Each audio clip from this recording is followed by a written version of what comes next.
அனைவருக்கும் வணக்கம். நடிகை திரிஷா அவர்களுக்கு தாவேக்கால ஒரு முக்கியமான பதவி கொடுக்க இருக்கிறாங்க. இதை கேட்டதிலிருந்து தாவேகா தொண்டர்கள், விஜய் ரசிகர்கள்லாம் வந்து பார்த்தீங்கன்னா, கடுமையான கோவத்துல இருக்காங்க. ஏன்னா, ஏற்கனவே சுதந்திர தின விழாவிலேயே திரிஷா அவர்களுக்கு விஜயினுடைய தாய், தந்தையார் பக்கத்துல இடம் ஒதுக்குனதிலே ஒரு பெரிய சர்ச்சை வந்து ஏற்பட்டுச்சு. திரிஷா அவர்கள் எதுக்காக விஜய் அவரோட நிகழ்ச்சிக்கு வர்றாங்க?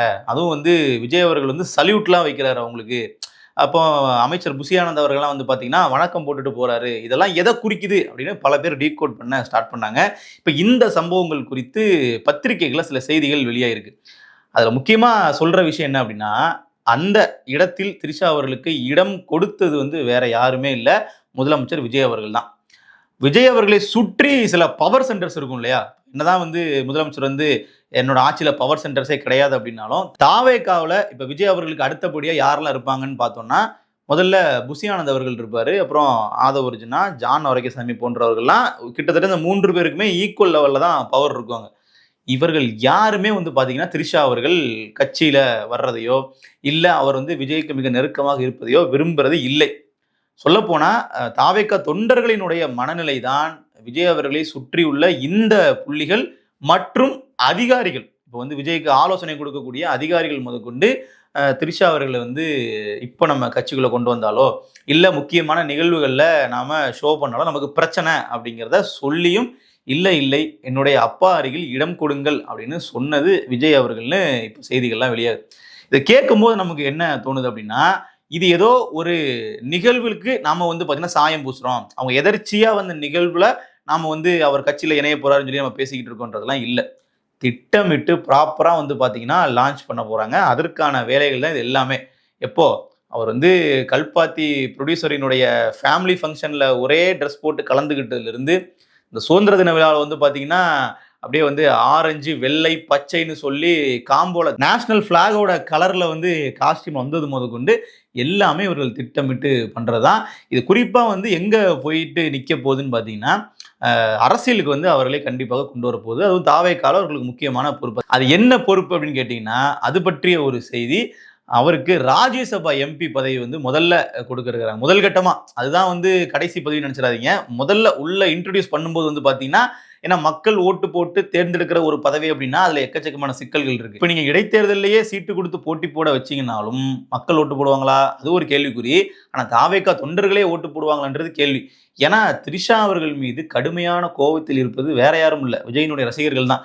அப்போ இவங்களை வச்சுதான் வெற்றி தோல்வி தீர்மானிக்க முடியும். இவர்களே ஓட்டு போடலன்னா என்ன பண்றது அப்படிங்கிற ஆங்கிள் தான் ராஜ்யசபா எம்பியா கொடுத்துடலாம். அப்ப இப்போ தாவேகா ராஜ்யசபா எம்பி வந்து வேகன்சி இல்லை அப்படின்னா, ஏற்கனவே இருக்கிற ஒரு ராஜ்யசபா எம்பி வந்து ராஜினாமா பண்ணிட்டு அது காங்கிரஸ் தரப்புலையோ இல்லை தாவேகா தரப்புலையோ பண்ணதுக்கு அப்புறமா வந்து பார்த்தீங்கன்னா, இவங்களுக்கு வந்து நம்ம என்ன பண்ணலாம், அந்த இடத்துல சீட்டை கொடுக்கலாம் அப்படிங்கிற மாதிரி ஒரு திட்டம் வந்து போயிட்டு இருக்கு. அந்த அரசியலுக்குள்ள என்ட்ரி பாயிண்ட் அதுதான். அதுக்கப்புறம் வந்ததுக்கப்புறம் அவர்கள் கட்சிகளில் முக்கிய பதவிகள் கொடுக்கலாம். திருப்பி அதுக்கப்புறம் பல நிகழ்வுகள் அவர்கள் மறுபடியும் பங்கேற்கலாம்.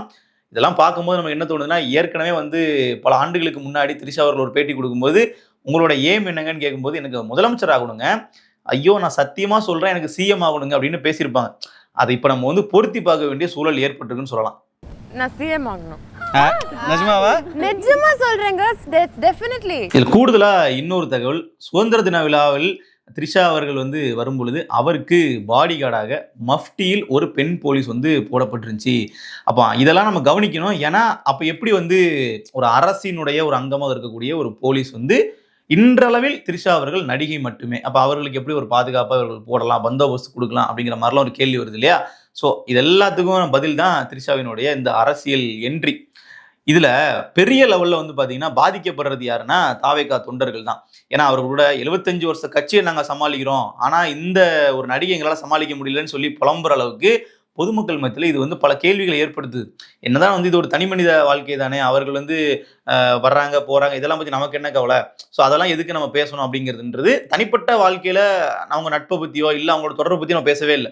நம்ம பேசுறதுங்கிறது திரிஷாவினுடைய அரசியல் வருகை அப்படிங்கிறது தமிழக மக்களை பாதிக்குமானா கண்டிப்பா நேரடியா அஃபெக்ட் பண்ணும்.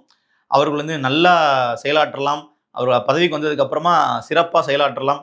எந்த அளவுக்கு வந்து ஹைப் ஏத்திட்டு இருக்காங்கன்னு பாத்தீங்கன்னா, அடுத்த ஜெயலலிதாவாக திரிஷா அவர்கள் வருவாருன்னு நான் சொல்லலைங்க.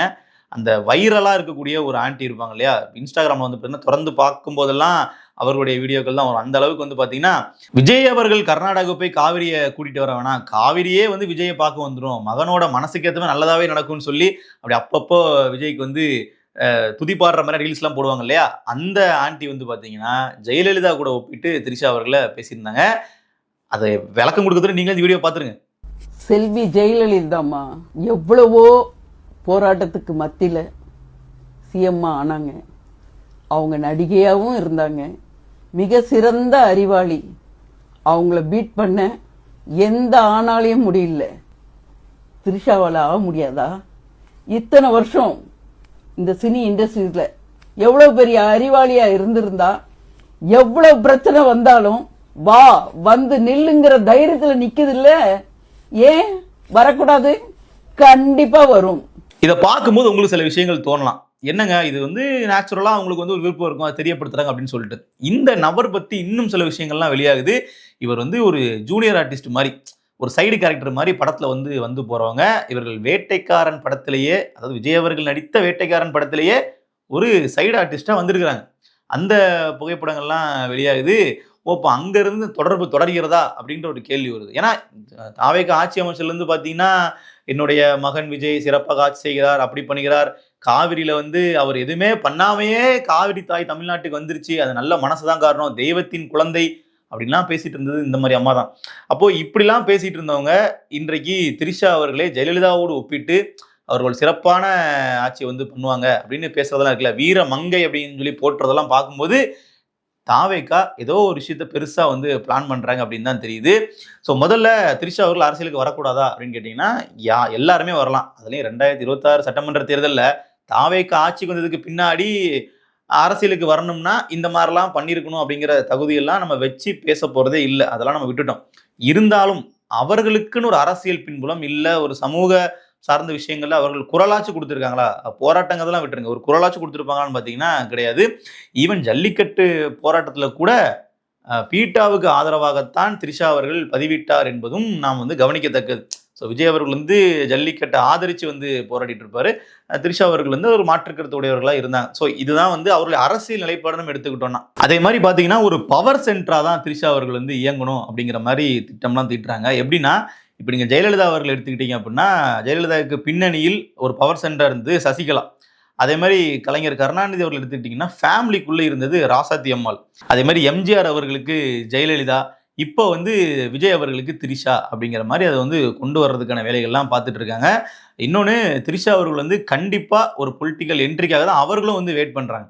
நீங்கள் வந்து சமீப காலமாக இப்போ சங்கீதா அவர்களுடைய டிவோர்ஸ் பெட்டிஷன் வந்து அவர்கள் ரிவோக் பண்ணிட்டாங்க, பெட்டிஷன் வந்து வாபஸ் வாங்கிட்டாங்க, இப்போ விஜய் கூட ஒன்றா சேர்ந்துருவாங்க அப்படிங்கிற மாதிரியான செய்திகள்லாம் வரும் பொழுது பெரிய லெவலில் தாவேகா தொண்டர்கள்லாம் கொண்டாடினாங்க. ஜேசன் சஞ்சய் அவர்கள்லாம் அவருடைய திரைப்படத்திற்கு வந்து சிக்மா அப்படிங்கிற திரைப்படத்திற்கு வந்து அவர் ப்ரமோஷன் பேட்டிகள்லாம் கொடுக்கும்போது விஜய் அவர்களை அப்பான்னு சொல்லிட்டாரு, பார்த்தீங்களா அவர்கள் இன்னும் பிரியலை, ஒற்றுமையாக தான் இருக்காங்க, அப்படி இப்படி ரொம்ப அதை கொண்டாடினாங்க. இவர்களுக்கு இருக்கிற ஒரே பிரச்சனை அப்படிங்கிறது இந்த நடிகை திரிஷா அவர்களை கட்சியிலிருந்தும் முதலமைச்சர் விஜய் அவர்கள்கிட்ட இருந்தும் தள்ளி வைக்கணும். அவர்கள் வந்து கிட்ட வந்தாங்க அப்படின்னா மக்கள் மத்தியில் நம்மளோட பார்வை வந்து மாறுது, அது ஒரு தவறான முன்னுதாரணமா போய் நிற்குது, அதனால அது பண்ணக்கூடாது அப்படிங்கிறது அவர்களோட ஒரே பிரச்சனை. ஆனா அதை பத்தி தாவேகா தலைமை வந்து பாத்தீங்கன்னா கேர் பண்ணி ஓகே தொண்டர்களுடைய மனநிலை இப்படி இருக்கு, அப்போ இப்போ நம்ம லான்ச் பண்ணலாமா வேண்டாமாங்கிறத பத்தி கவலையே படுறது இல்லை. நிறைய விஷயங்களுக்கு விஜய் அவர்கள் பார்த்து முடிவெடுப்பாரு, ஆனா இதுல அப்படி இல்லை. உங்களுக்கு உதாரணத்துக்கு சொல்லணும் அப்படின்னா கவின் ஆணவ படுகொலை அப்போ வந்து பாத்தீங்கன்னா எல்லாரும் குரல் கொடுத்தாங்க, எல்லாருமே வந்து பாத்தீங்கன்னா அதை வந்து கண்டிச்சாங்க, அதை பத்தி பேசினாங்க. அதாவது ஒரு சில சாதி சங்கங்கள் கவினை வந்து கொலை பண்ண கொலையாளிக்கு ஆதரவாலாம் வந்து வீடியோஸ் வந்து போட்டுட்டு இருந்தாங்க. எங்களுடைய சமூகத்துல பெண்களை வந்து சீன்றனாங்க, இப்படிதான் பண்ணுவோம்னு சொல்லி ஒரு ஸ்டாண்ட் எடுத்தாங்க. அது தப்பான ஸ்டாண்டு, அட்லீஸ்ட் அதை பத்தி பேசினாங்க. ஆனா எந்த ஒரு பக்கமும் ஸ்டாண்ட் எடுக்காம அப்படியே வந்து பாத்தீங்கன்னா மௌனமா கடந்து போற விஷயத்த விஜய் அவர்கள் வந்து பண்ணார். அதை வந்து வெளியே பேசி அது ஒரு பேசு பொருளாகவும் ஆக்கல, நம்ம எதுக்கு கான்ட்ரவர்சிக்குள்ள போயிட்டு அமைதியாவே இருந்துட்டார். இதே தான் திருப்பரங்குன்றம் பிரச்சனையிலையும் ஒரு ஸ்டாண்ட் இருக்கணும், திமுக பண்றது தப்பு, பிஜேபி பண்றது தப்பு, இல்ல நாம் தமிழர் கட்சி மாதிரி 2 பேருமே பண்றது தப்புனாச்சும் கண்டிக்கணும், எதுவுமே பண்ணல, அங்கேயும் வந்து ஒரு அமைதியான ஒரு மனநிலை இப்படிங்கிற மாதிரி பல சர்ச்சைகளை பிளான் பண்ணியே தவிர்த்துருவாங்க. அப்படியெல்லாம் சர்ச்சைகள் ஏற்படுதுன்னு சொல்லி தவிர்க்கக்கூடிய விஜய் அவர்கள் இதுல அப்படி பண்ணவே இல்லை.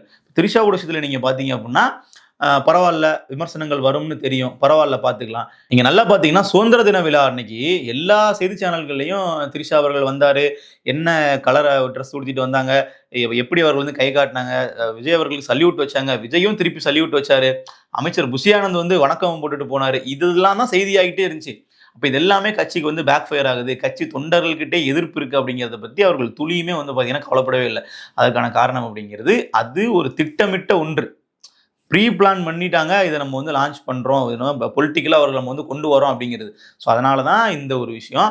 இது நாளைக்கு வந்து திரிஷா அவர்கள் ஒரு பாலிசி மேக்கிங் இடத்துல இருந்து தமிழக மக்களினுடைய அன்றாட வாழ்வியலை முடிவு பண்ணக்கூடிய இடத்துக்கு கூட அவர்கள் வரலாம். இவர்கள் ஒரு பொறுப்பு கொடுப்பாங்க, அந்த பொறுப்பில் அவர் செயலாற்றக்கூடிய விஷயங்கள்ன்றது மக்களை தானே பாதிக்கும். அப்போ இது ஒரு அரசியல். இது வந்து விஜய் அவர்கள் யாரை கூட்டு வந்தா என்ன, என்ன பண்ணா என்ன நம்ம கேட்க முடியாது. இப்போ ஸ்டாலின் அவர்கள் தன்னுடைய மகன் உதயநிதியை வந்து அடுத்த கட்டத்துக்கு கொண்டு வரும்போது நம்ம கேள்வி கேட்டோமா இல்லையா? எப்படிங்க நீங்க கொண்டு வரலாம், உதயநிதிக்கு என்ன தகுதி இருக்கு அப்படின்னு கேட்கும்போது அவங்க என்ன சொல்லுவாங்க, நாங்க சேப்பாக்கத்துல போட்டி போட தானே வாய்ப்பு கொடுத்தோம், மக்கள் தானே ஓட்டு போட்டீங்க, அப்புறம் எங்க கிட்ட கேட்குறீங்கன்னு நம்ம பக்கம் திருப்பி விடுவாங்க.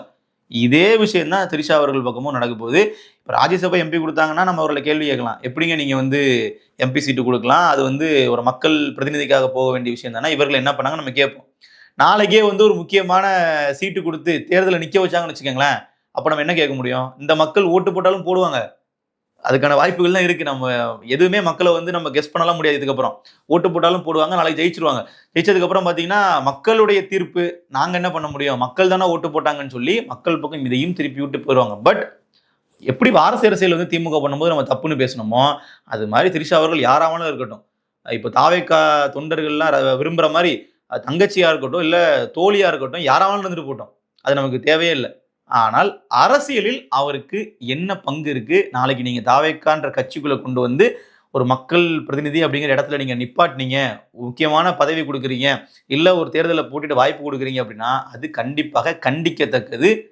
அதை நம்ம எதிர்த்து பேசிதான் ஆகணும். நன்றி.